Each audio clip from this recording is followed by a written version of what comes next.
Hello student, good morning. Class 6 Hindi व्याकरण आज है आपका और चैप्टर है 9। ठीक है, और जो प्रकरण है, जो शीर्षक है वो है संज्ञा। अभी आपने इस पूर्व के जो शिक्षण श्रेणियाँ थी यानी जो क्लास थे आपके, उसमें भी आपने संज्ञा के विषय में अध्ययन किया होगा। इसके विषय में आपको जानकारी प्राप्त हुई होगी। आप इस संज्ञा के विषय में बहुत कुछ जानते भी होंगे, लेकिन आपके पाठ्यक्रम में जो क्लास 6 में भी जो संज्ञा का जो शीर्षक दिया हुआ है, जो पाठ्यक्रम में नाउन है, उसके विषय में आज पुनः इस वीडियो के माध्यम से आप अवगत होंगे और इसके विषय में अध्ययन हम आपको करवाएंगे। तो संज्ञा क्या होता है और इसके जो मूलतः जो भेद होते हैं, मुख्य भेद और गौण भेद, और इसकी जो विविध पहचान होते हैं, कहाँ कहाँ पर कौन सी संज्ञा का प्रयोग किया जाता है, कौन सी संज्ञा बनते हैं, इन सब के विषय में इस वीडियो के माध्यम से आप अध्ययन करेंगे। तो पहले संज्ञा क्या होता है, इसकी हम डिफिनेशन जानते हैं, इसकी परिभाषा क्या होती है। तो संज्ञा किसी व्यक्ति, वस्तु, स्थान, भाव के नाम को हम क्या कहते हैं, संज्ञा कहते हैं। किसी व्यक्ति के, किसी स्थान के, किसी प्राणी के, किसी भाव का जब हम नाम से अभिहित करते हैं, उसको नाम को हम उस स्थान को प्रयुक्त करते हैं, उस शब्द से हम नाम का वाचन करते हैं, तो वहाँ पर क्या होता है, नाम होता है। उसी को हम क्या कहते हैं, संज्ञा कहते हैं। अब संज्ञा के भेद कितने होते हैं? मुख्यतः संज्ञा के 2 प्रकार के भेद होते हैं, 2 उपभेद मान लीजिए उसको। जैसे एक होता है मुख्य भेद और दूसरा होता है गौण भेद। तो मुख्य भेद में मुख्यतः संज्ञा 3 होता है। एक होता है व्यक्तिवाचक, सेकंड होता है जातवाचक, और जो तीसरा जो तृतीय होता है यानी थर्ड हमारा जो नाउन है, संज्ञा है, वो है भाववाचक संज्ञा। तो मुख्य रूप से जो हमारे नाउन है, जो संज्ञा है, वो 3 होता है। और जो गौण होते हैं 2 भेद और होते हैं उनके, जिनका नाम है द्रव्यवाचक और समूहवाचक संज्ञा। तो अगर हम 3 और +2, 3+2 को हम जब इक्वल कर देते हैं तो ये आता है 5, यानी 5 प्रकार का हमारा क्या होता है, संज्ञा होता है। कौन कौन सा? व्यक्तिवाचक, जातवाचक, भाववाचक, द्रव्यवाचक और समूहवाचक। द्रव्यवाचक, समूहवाचक जो संज्ञाएं हैं वो जातवाचक संज्ञा के ही रूप में, जातवाचक संज्ञा का ही भेद माना जाता है। तो इस प्रकार से आपने ये समझा कि संज्ञा के कितने भेद होते हैं? मुख्यतः 5 भेद होते हैं, और जिनमें से 2 होता है द्रव्यवाचक और समूहवाचक, और 3 मुख्य होता है पूर्ण रूप से। तो इस प्रकार से संज्ञा 5। अब संज्ञा व्यक्तिवाचक संज्ञा क्या होता है, उसके बाद जातवाचक संज्ञा क्या होता है, इसकी सब विषय में हम जानते हैं कि ये क्या होता है। तो जो किसी व्यक्ति, वस्तु या स्थान के नाम को व्यक्तिवाचक संज्ञा कहते हैं। किसी व्यक्ति, वस्तु, तो इसे हम क्या कहते हैं, व्यक्तिवाचक संज्ञा कहते हैं। व्यक्तिवाचक संज्ञा के उदाहरण देखते हैं, इनके नाम क्या होते हैं, जैसे अभिनव हो गया, अखिल हो गया, श्याम हो गया, मोहन हो गए, व्यक्ति विशेष के नाम हैं, और इन्हीं नामों को हम व्यक्तिवाचक संज्ञा कहते हैं। शहरों में अगर आप आते हैं तो आगरा हो गया, जयपुर हो गया, लखनऊ हो गया, सुल्तानपुर, फैजाबाद, या किसी स्थान का नाम जब विशेष रूप से हम उससे अवगत हो जाते हैं, उसके विषय में हम जानते हैं उस नाम से, उस विशेष स्थान के विषय में जब हम नाम से अभिहित हो जाते हैं, जान जाते हैं, तो वो क्या हो जाता है, व्यक्तिवाचक संज्ञा। इसी प्रकार से कोई भी स्थान, कोई भी व्यक्ति आदि जो भी नाम होते हैं, वो व्यक्तिवाचक संज्ञा के रूप में ही वो क्या होते हैं, जाने जाते हैं। अब सेकंड हम देखते हैं जातवाचक संज्ञा क्या होता है। जिस नाम से संपूर्ण जाति का, जब किसी का नाम लेते हैं वो और उस नाम से संपूर्ण जाति का जब बोध होता है, जब ज्ञान होता है, वहाँ पर जातवाचक संज्ञा होता है। ठीक है, तो जातवाचक संज्ञा में जैसे शिक्षक हो गया, मनुष्य हो गया, ब्राह्मण हो गया, क्षत्रिय हो गया, शहर हो गया, गांव हो गया, ये सब क्या है, ये सब जातवाचक संज्ञा है। क्योंकि ये समूह एक जाति का बोध कराओ, गांव का एक जाति हो गया, शहर का एक जाति हो गया, शिक्षक एक जाति हो गया, मनुष्य एक जाति हो गया, पशु एक जाति हो गया, पक्षी एक जाति हो गया। अब पक्षी में हम जब विशेष के नाम से जानते हैं, और मनुष्य में किसी व्यक्ति विशेष का नाम जब आप व्यक्तिवाचक बन जाता है। लेकिन जब संपूर्ण मनुष्य में जाति का बोध होता है, तो वहाँ पर जातवाचक हो जाता है। उसी प्रकार शहर, सभी बहुत से शहर हैं, लेकिन जब शहर के हम विशेष नाम से जानते हैं तो व्यक्तिवाचक हो जाता है, लेकिन जब शहर को हम कह देते हैं तो वो हो जाता है जातिवाचक हो जाता है। उसी प्रकार से पशु में जब हम समूह रूप में जब ज्ञान करते हैं, पशु जात के विषय में जानते हैं तो जातवाचक हो जाता है। कि पशुओं में व्यक्ति विशेष के नाम से जब उसको हम जानते हैं तो वो क्या हो जाता है, व्यक्तिवाचक संज्ञा हो जाता है। तो इस प्रकार से व्यक्तिवाचक संज्ञा और जातवाचक संज्ञा में ये अंतर है। ठीक है, तो ये जातवाचक संज्ञा है और वो व्यक्तिवाचक संज्ञा है। अब तो हम देखते हैं भाववाचक संज्ञा क्या है। तीसरा है, जो शब्द गुण दोष भाव दशा स्वभाववाद के नाम में प्रयुक्त होते हैं उन्हें हम क्या कहते हैं, भाववाचक संज्ञा।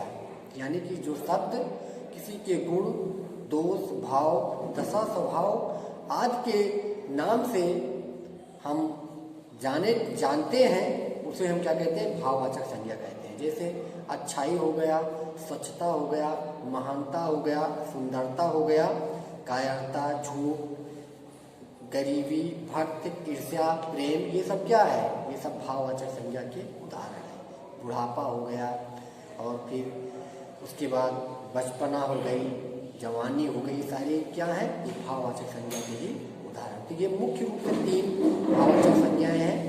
आप बताए, आपको भी 3 मुख्य रूप से 3 संज्ञाएं हैं और अब 2 जो है द्रव्यवाचक और समूहवाचक है। ठीक है, तो समूहवाचक संज्ञा क्या होता है, जिसमें समूहों का बोध होता है। किसी समूह का जब बोध होने लगता है तो वहाँ पर क्या होता है, समूहवाचक संज्ञा होता है। जैसे हो गया भीड़ हो गई, जनता हो गया, कक्षा हो गया, गुच्छा हो गया, दर्जन हो गया, ये सब क्या है, जहाँ पर एक समूह के रूप में किसी चीज़ को हम जब जानते हैं तो वहाँ पर सब प्रयोग किए जाते हैं, वहीं पर क्या होता है, समूहवाचक संज्ञा होता है। अब लास्ट है द्रव्यवाचक। किसी द्रव्य पदार्थ के नाम को जब हम किसी शब्द में प्रयोग करते हैं तो वो होता है द्रव्यवाचक संज्ञा। जैसे मिट्टी हो गया, तेल हो गया, लोहा हो गया, चांदी हो गया, सोना हो गया, तांबा हो गया, पीतल हो गया, ये सब क्या है, ये द्रव्यवाचक संज्ञा के उदाहरण है। तो इस प्रकार से संज्ञा कितने होते हैं, संज्ञा होते हैं 5, मुख्य 3 होते हैं, 2 उपभेद, इसके जो 2 गौण भेद होते हैं, 3 2 5 होता है। ठीक है, तो ये 5 संज्ञा हो गए। उसके बाद हम देखते हैं कि कुछ भाववाचक संज्ञा बनाने के लिए कुछ शब्दों से हम भाववाचक संज्ञा बना लेते हैं, उनसे भाववाचक संज्ञाएं बन जाती हैं। जैसे हो गया व्यक्तिवाचक संज्ञा से भाववाचक संज्ञा बन जाता है, जातवाचक संज्ञा से भाववाचक संज्ञा बनता है, सर्वनाम से भी भाववाचक संज्ञा बनता है, विशेषण से भाववाचक, क्रिया से भाववाचक संज्ञा बनाया जाता है।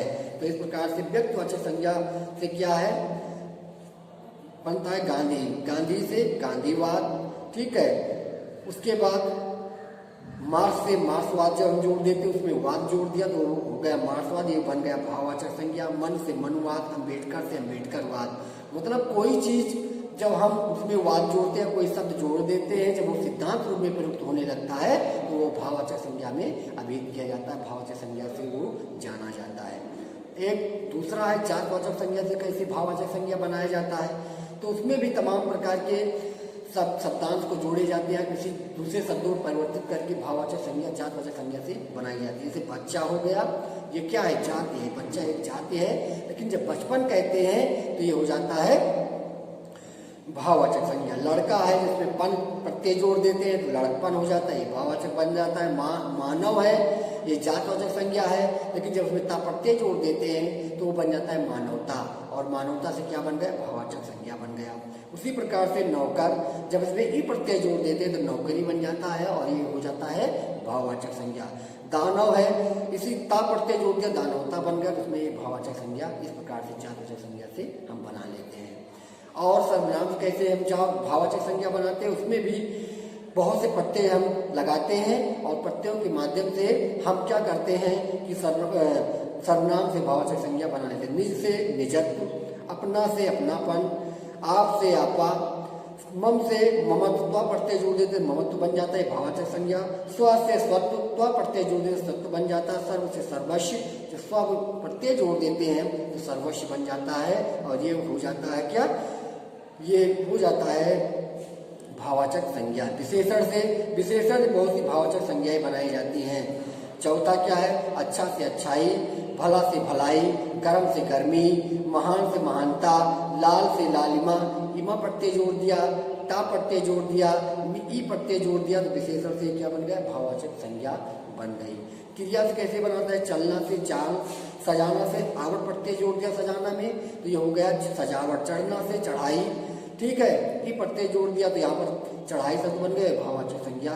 फिर रोकना के रोक, भूलना के भूल, हंसना के हंसी, मिलना का मिलन, मतलब रोकना का जो रोक होता है उसको रुकावट भी कह सकते हैं, ये भाववाचक संज्ञा का उदाहरण है। गिरना का गिरावट, बनाना का बनावट, इस प्रकार से आवट ई ता प्रत्यय जोड़ करके क्रिया से क्या बना लेते हैं, भाववाचक संज्ञा बना लेते हैं, ठीक है।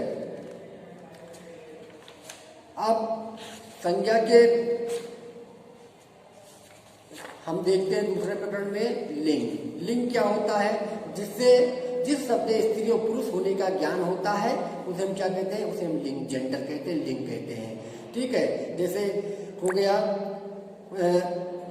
और इसके भेद कितने होते हैं, 2 भेद होते हैं। जैसे अब पुल्लिंग में आदमी, बैल, शेर, कुत्ता, मोर, झूला, पुरुष जात का जो के लिए प्रयोग किया जाता है वो पुल्लिंग होता है। औरत, गाय, शेरनी, कुतिया, मोरनी, नदी, स्त्री जात के लिए प्रयोग किया जाता है तो ये क्या होता है, स्त्रीलिंग होता है। यानी कि जो पुल्लिंग में पुरुष जात के लिए जो शब्द प्रयोग किए जाते हैं पुल्लिंग, और जो स्त्री जात के लिए जो शब्द प्रयोग किए जाते हैं वो पुल्लिंग स्त्रीलिंग होते हैं, ठीक है। अध्यापिका जैसे हो गया, कुर्सी, झोपड़ी, ये सब क्या है, ये सब है स्त्रीलिंग शब्द। अब नित्य पुल्लिंग कुछ होते हैं, कुछ नित्य स्त्रीलिंग होते हैं। जैसे दिनों के नाम पुल्लिंग, महीनों के नाम पुल्लिंग, ग्रहों के नाम पुल्लिंग होते हैं, पहाड़ों के नाम पुल्लिंग होते हैं, समुद्रों के नाम पुल्लिंग होते हैं, देशों के नाम पुल्लिंग, धातुओं के नाम पुल्लिंग, अनाजों के नाम सब पुल्लिंग होते हैं। कुछ अनाजों, कुछ दिन, एक दिन या कुछ महीनों को छोड़ करके बाकी सारे पुल्लिंग ही होते हैं। कुछ पहाड़ सारे ये क्या होते हैं, पुल्लिंग होते हैं। तो इस प्रकार से लिंग में इस तरीके से पुल्लिंग होते हैं। महाद्वीप, शरीर के अंग में बहुत से अंग हैं जो पुल्लिंग में होते हैं, जैसे पेट, सिर, घुटना आदि। फलों के नाम जो होते हैं वो पुल्लिंग होते हैं, लीची, इमली सब छोड़ करके।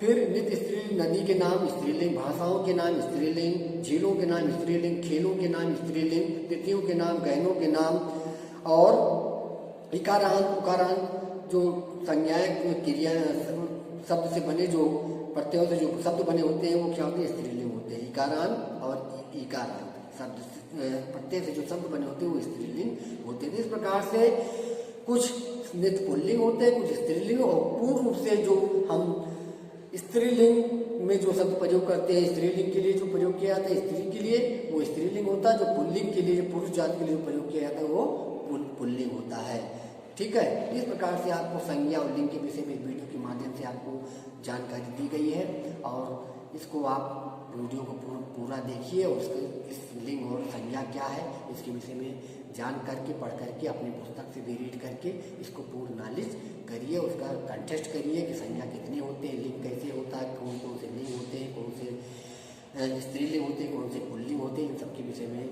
आप पुस्तक को पढ़ करके, वीडियो को देख करके इसके विषय में जानकारी प्राप्त कीजिए और उसको लर्न कीजिए। आगे का जो PDF है इसका प्रश्न उत्तर है हमारी ये नेक्स्ट डे या किसी डे में हम आपको उसको प्रोवाइड कराएंगे, लिख करके आप ग्रुप पर सेंड करेंगे और उसको खोल करके आप उसको लिख लीजिएगा।